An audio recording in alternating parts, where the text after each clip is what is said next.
At narito na naman ang mainit na balita mula sa mundo ng politika. Isang hindi inaasahang pangyayari ang naganap kaninang hapon matapos ang isang malaking rally na ginanap sa Quezon City laban sa Administrasyong Marcos. Ayon sa mga ulat, si President Godin Norte Jr. ay inatake sa puso matapos makita ang lakas ng libu-libong tao na lumahok sa naturang protesta. Ang rally ay nagtipon ng mga taong hindi kontento sa kasalukuyang pamamahala ni PBBM, partikular sa mga isyu ng pagtaas ng presyo ng mga bilihin, mga usaping agrikultura at ang patuloy na pagtaas ng mga utang ng bansa. Ang protesta ay nagsimula sa harap ng Malacanang at umabot sa mga pangunahing kalsada ng Quezon City na ipinakita ang matinding galit ng mga mamamayan sa mga isyong hindi nasusolusyonan ng gobyerno.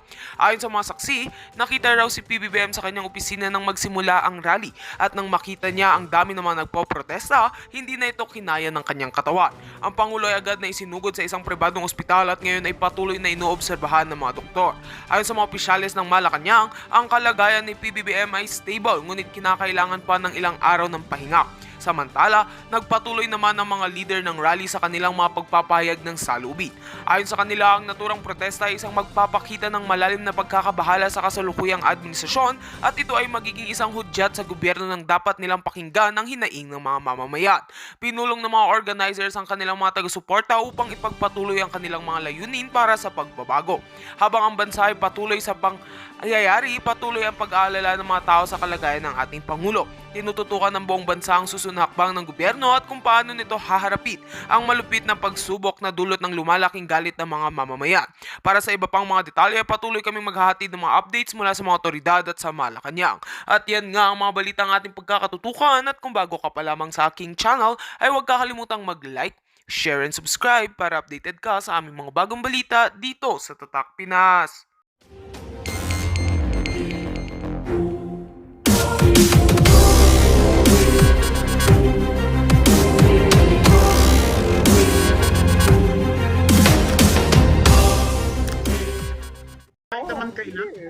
Kahit naman kailan blank check ang budget na ginagawa ng Kongreso. Ikaw naman hari, para di ka naging congressman.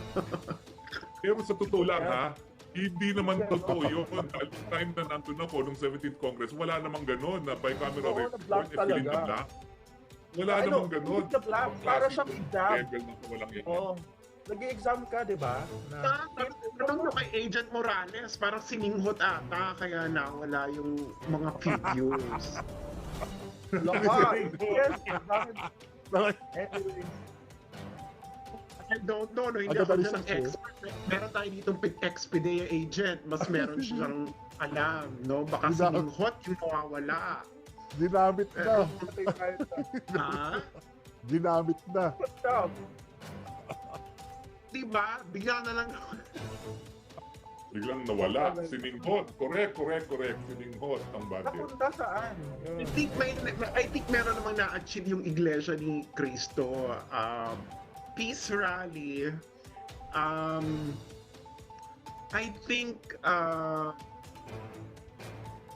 napatunayan na minority nga ang INC kumpara sa rally inorganisan nila Laila de Lima.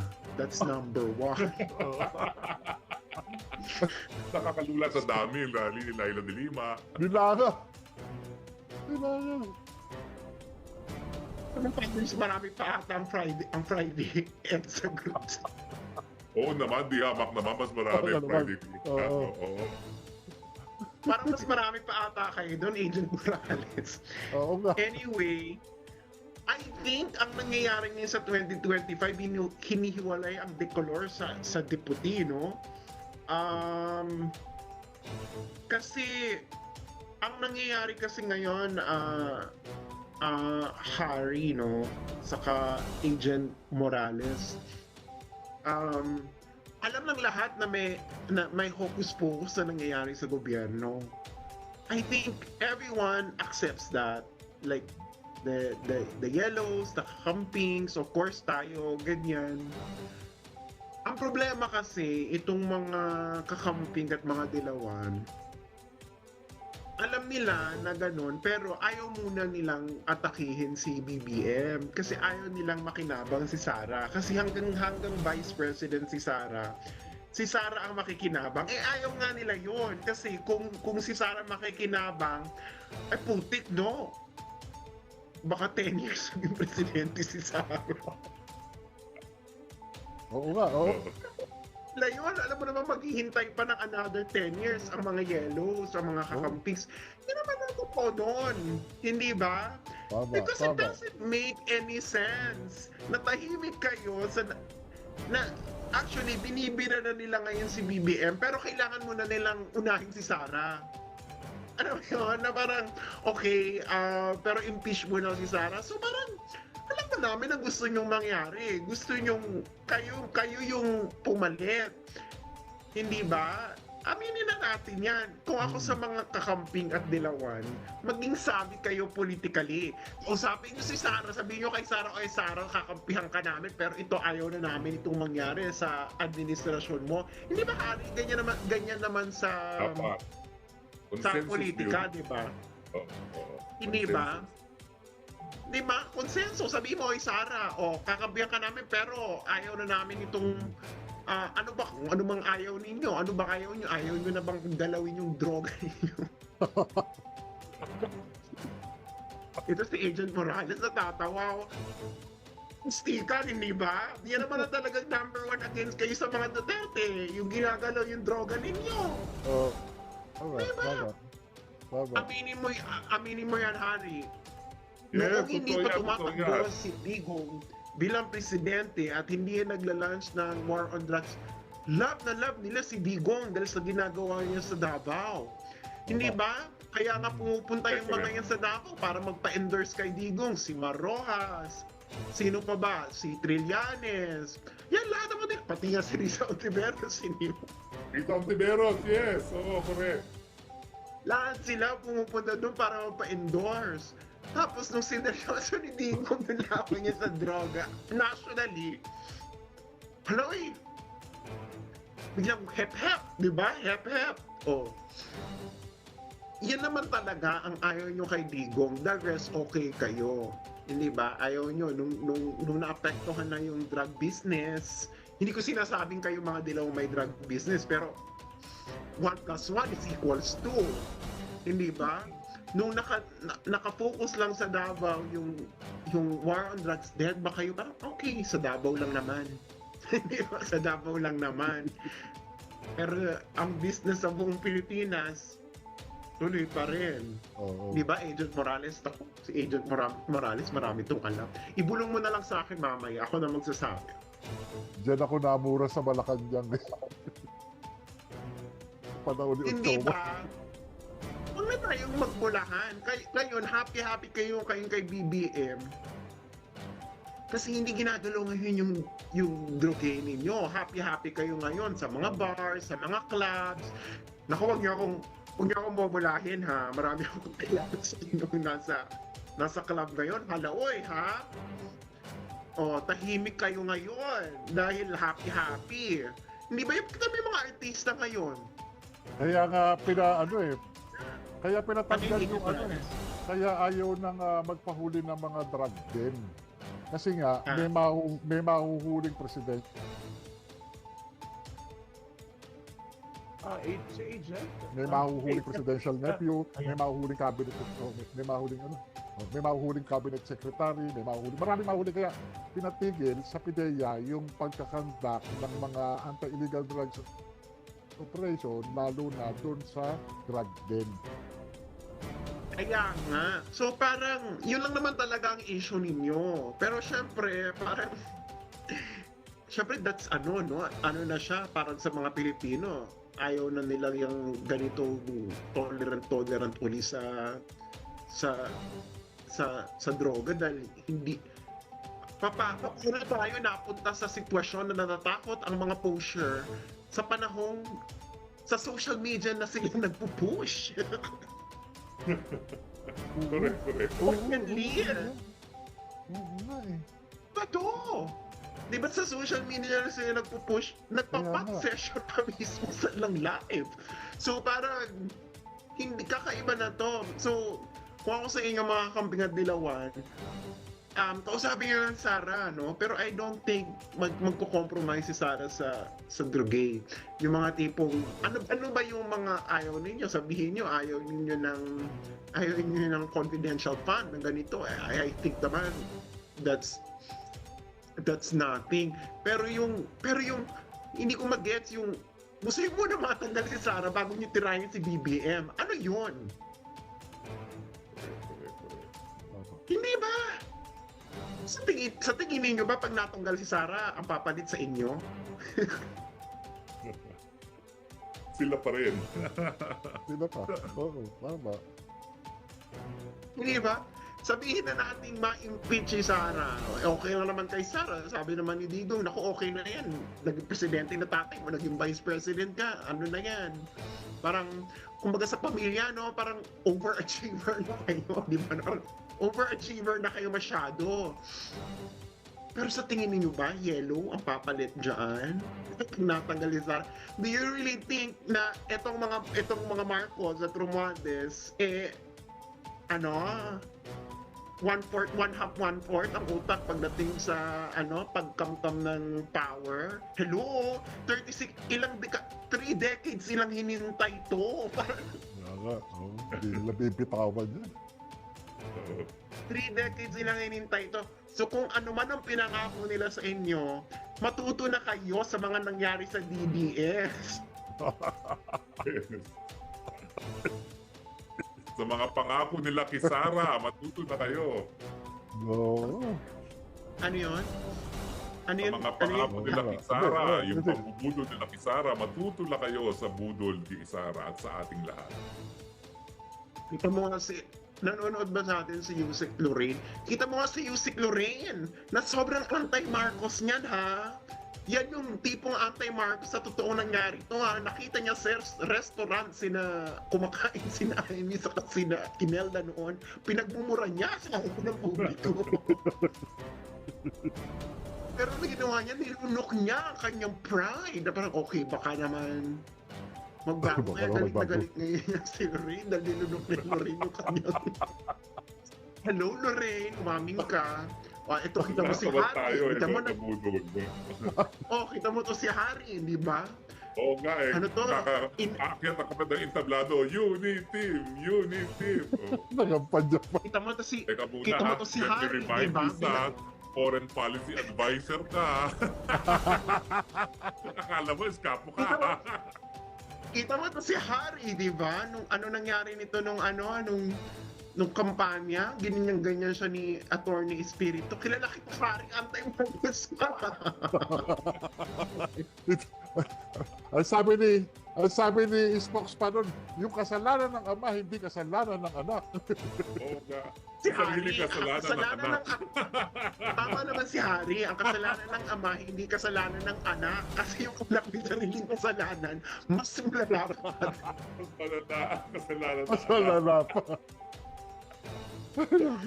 Siguro naman yung ama hindi sumisingot, no? Hindi naman siguro, no? Parang hindi naman. Harry! Wala. Sigmod pa. Ewan ko ba, mukha namang hindi. Mukha namang hindi pa uso okay nun. Ay, hindi, parang uso, pero parang hindi naman ata siya kasi parang very lucid naman si Except nung Si nagkaroon na Senior. siya ng lupus. Yung nag-lupus na, hindi na lucid. Oo. ano naman siya, physical degradation, hindi ba? Pero yun na nga, ang basa ko talaga dito kasi, yun nga, yung Yellow and Kakampings kasi, ang tagal kasi nilang hinintay na makabalik eh. Kasi parang sila ngayon yung panibagong Marcos eh. Kasi ang last time nila kay Noynoy. So 6 years, tapos na-flush pa lahat sila sa Inodoro ng 2019. So 12 years. So can you imagine pag nag-benefit nito si Sara, kumatanggal si Bongbong, malamang yan baka mag 10 years si Sara. So it's around 22 years. So parang parang Bongbong Marcos din. Parang Marcos din yung nila na maghihintay pa sila ng 3 decades bago makabalik. Pero yun na nga, kasi yung gusto ninyong mangyari. Kasi nga hindi rin namin maintindihan. Parang ayaw nyo ng corruption, pero lahat kayo kasama sa BBM administration. Parang, it doesn't make any sense. Hindi ba? Kaya nga, kita mo to si Laila, parang ano bang gusto mo mangyari, Laila? Parang, to be honest, hindi ko sila, ang gulo-gulo nyo na ngayon, like yung impeachment, ang nag-file pa yung Akbayan. Can you imagine, Harry, Akbayan nag-file? Ang nakalagay doon, ipapa-impeach nila si Sara dahil nagbanta si Sara sa buhay. Ito dahil bayan na nagsabi nito Akbayan na ang isa sa mga leader si Risa Ontiveros na anti-Marcos since 13 years old daw siya. Ang isa sa mga gusto nilang ipa-impeach kay Sara is si Sara daw ay binantaan ang buhay ni Marcos, First Lady, at ni Martin Romualdez. At ang isa pa doon, dahil ipapahukay daw ni Sara si FEM. Akbayan na nagsabi nito, Akbayan. Parang, kung naiintindihan ko pa yung ibang doon yung ibang impeachable, yung ibang articles of impeachment, pero Akbayan, sinama nyo talaga yung ipapahukay si FEM sa libingan ng mga bayani as an impeachable offense. Kilala mo yung mga yan, alam mo yan, na parang, hindi ba na parang, 2016, gusto niya ipahukay si FEM. Oo. Kaya nagsabi nun yung tinutulan nila paglibing, hukayin daw nila. Oo. Yun, si Sara, for saying the same thing, it doesn't really make any sense itong ginagawa ngayon ng Akbayan. Ang may sense lang nito, I think talaga pinangakuan tong mga to Oo. na pag nawala si Sara, siguro si Risa yung ipapalit kasi si Risa lang naman yung senador nila di ba? Or a compromise guy like Chis Escudero or whatever. Pero yun na nga, nung eleksyon, sinasabihan nyo kami, bubudulin kami ni BBM. Nung binudol kami, yun naman ang nakugit yan. It doesn't make any sense. So tingin nyo hindi kayo bubudulin. Well, we'll never know. So ayun na nga, ang dami nang lumalabas ngayon na kapalpakan. Ano bang meron? Na ang dami ngayon lumalabas sa kapalpakan, ang dami ngayong lumalabas na anomalya, and I think darating sa point, Harry, na na madi-realize din nila na itong ginagawa nila ngayon na kalabanin si Sara, it will not actually lead anywhere. I think meron na yan sa loob mismo ng ng mga kakampings na kausapin na lang natin si Sara. Hindi ba nangyayari na yan dahil Oo. nagsalita na sila dyan sa 2025 budget, no? At hindi na lang issue yan ng DDS ngayon, no? Hindi ba nangyayari na ngayon yan? Although, yung mga Ontiveros at saka mga Leila de Lima, hardliners pa rin labang kay Sara, no? Ay, by the Kasi way, siguro- wait a minute. Ang host natin is have a meeting at 10 p.m. So we need to wrap up. And si Sas ang ipa-wrap up natin. Kung siya ang huling pumasok, Okay. 9:42. Unless you want to change the host. Kasi yung nag-host sa atin na hindi ko pwedeng i-host Aalis kasi ng 10 yung o'clock. internet Di bale, I ko. think we will be done by 10 o'clock. We can proceed. That's not a problem. Yeah. Speak ko, ililipat ko yung kasi since naman tayo na. Oh, but may pa? Hindi. Kasi yun lang naman ang I don't know, siguro kung naniniwala kayo kakamping at na tama yung taktika ninyo na tanggalin nyo muna si Sara at saka nyo babambuhin si BBM. Well, I don't know, no? Ito si Agent Morales siguro mas may alam to sa taktika, parang ang layo. Ang haba naman ng susuungin ninyo. It's better that you talk to Sara because no matter what, she's going to be the constitutional successor. Sara, you never know, no? Baka mamaya may pagkakasunduan pala kayo ni Sara. Pero ayun na nga, marami ng nakakadurog ng puso kanina yung isang guest dito, no? Yung galing ng middle class daw siya. Yung Yung Yeah. hindi naman siya nahirap kasi nga middle class. Pero Yung low- it's just yung one low- disease away na naubos yung pinagpaguran nila dahil nga nagka-cancer yung sister niya.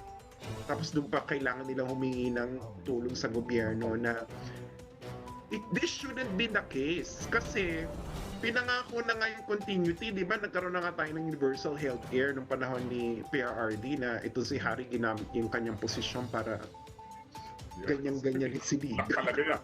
Ito lang talaga yan. Hindi ko na kinahihiya yan. Oo. Di ba? Ginamit niya ang kanyang posisyon bilang spokes para bulungan Sigurado nga si na Digong na mapapasa ng Senado. Oo. oo. So, dapat nga mag-build na tayo doon eh. Pero anong nangyayari ngayon? Parang bumabalik, parang pabaliktad yung nangyayari. Hindi continuity eh. Devolution yung nangyayari sa atin ngayon eh. Hindi ba? Sa lahat ng bagay, pati yung can you imagine, we thought na over na tayo sa mga politikong epal. Hindi ba? Galit na galit tayo niyan sa mga politikong epal. Yung mga pagmumukha nila nandyan sa tabi-tabi. Pag mayroong higayan nandyan. Ngayon, they're back with a vengeance. Hindi ba? Mas malala pa noon. So, there's actually, kahit nga mga kakamping sa yellow na politicians, nakikiepal na rin, di ba? Oo. Basta Oo. merong akap. Merong Oo, akap. basta ano. AIX, AKAP, ganyan. Hindi ba kayo nahihiya? Hindi ba? Lahat naman nito ayaw natin noon. Pero ngayon bumalik na. So, I think it's just a matter of time ngayon, Hari. Lalo na, nagsasalita na yung mga akala natin eh, kakampi nila. Like Makati Business Club, At si Justice Carpio. may mga nagsasalita na paunti-unti kasi ano ba yung kasi parang just to wrap it up, no, para tayong the last moments of Rome, no, na nila na Nero fiddled while Rome was burning. Ngayon naman tayo, Malacanang is spending millions on fireworks when the country is falling. Hindi ba? Ang weird noon kasi alam ko yan. Alam ko yung Malacanang, nakatira kami malapit dyan. Can you imagine ang nakapaligid sa Malacanang? These are really lower middle class to class E. So, nakapaligid sa Malacanang is class D to class E. It's pa-fireworks ka dyan almost every week. Pa-party ka na may fireworks. Tapos na nakapaligid sa'yo, ganon. Parang, hindi na kayo nahiya sa mga Pilipino. In fairness, hindi na talaga sila nahiya sa mga Pilipino. And I really think na Walang hiya na. Oo. Oo, walang yan eh. Wait a minute, They don't- dear. Okay, they wrap don't up. really care. Oo, they don't really care. Hindi na sila nahiya sa Pilipino kasi ang tagal nilang hinintay rin nito. And parang nilulubos-lubos na nila kasi nga they know that after this there's no more Marcos in the future na pwedeng maging presidente.